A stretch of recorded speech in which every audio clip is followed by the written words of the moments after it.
YCP అధినేత YS Jagan కీలక నిర్ణయం తీసుకున్నారు. పార్టీ బలోపేతానికి ఆయన అన్ని రకాలుగా చర్యలు తీసుకుంటున్నారు. గత ఎన్నికల సమయంలో తాను చేసిన తప్పులను సరిదిద్దుకునే ప్రయత్నం చేస్తున్నారు. రాజకీయాలలో ప్రయోగాలు మంచిది కాదు అని జగన్ డిసైడ్ అయ్యారట.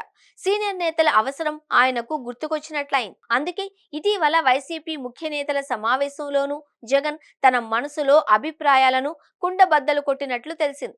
తప్పులు జరిగినట్లు ఒప్పుకున్న జగన్ వాటిని మార్చుకునేందుకు తనకు అవకాశం ఉంది అని, అయితే అదే సమయంలో మీలో కొందరు నిర్ణయాలు మార్చుకోవాలి అని సూచించినట్లు సమాచారం.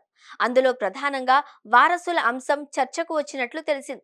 గత ఎన్నికల్లో నియోజకవర్గాలలో ఇష్టం వచ్చినట్లు అభ్యర్థులను మార్చారు. తన ఫోటో ఉంటే చాలు, ఎవరిని నిలబెట్టినా గెలుపు గ్యారంటీ అని భావించారు. అందుకే అనేక మందిని ఎడాపెడా మార్చేశారు. మరోవైపు సీనియర్ నేతలు వారి కోరిక మేరకు పోటీలో ఉండబోను అని చెప్పినా జగన్ పెద్దగా పట్టించుకోలేదు. అయితే కొందరిని మాత్రం వైఎస్ జగన్ అప్పట్లో అడ్డుకున్నారు.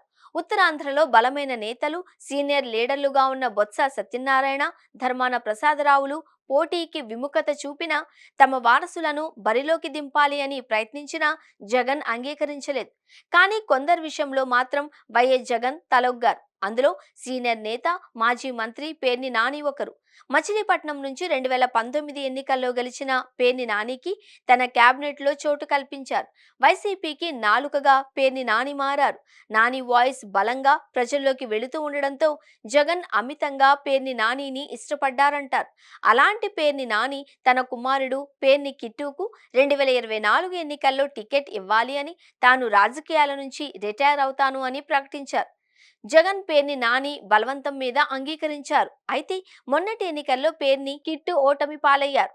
ఇటీవలే పేర్ని నానిని జిల్లా పార్టీ అధ్యక్షుడిగా జగన్ నియమించారు. అంటే రాజకీయాలకు దూరం కావద్దు అని, 2029 ఎన్నికలకు పేర్ని నాని పోటీ చేయాలి అని జగన్ చెప్పకనే చెప్పినట్లయింది. ఇక చంద్రగిరిలోనూ అంతే జరిగింది. నాటి ఎమ్మెల్యే చెవిరెడ్డి భాస్కర్ రెడ్డి తన రాజకీయ వారసుడిగా కుమారుడు మోహిత్ రెడ్డిని ప్రకటించారు. తాను పార్టీలో క్రియాశీలకంగా ఉంటాను అని, తన కుమారుడు మోహిత్ రెడ్డికి చంద్రగిరి టికెట్ ఇవ్వాలి అని జగన్ను చెవిరెడ్డి భాస్కర్ రెడ్డి కోరగా అందుకు అంగీకరించారు. కానీ మోహిత్ రెడ్డి గత ఎన్నికల్లో ఓటమి పాలయ్యారు.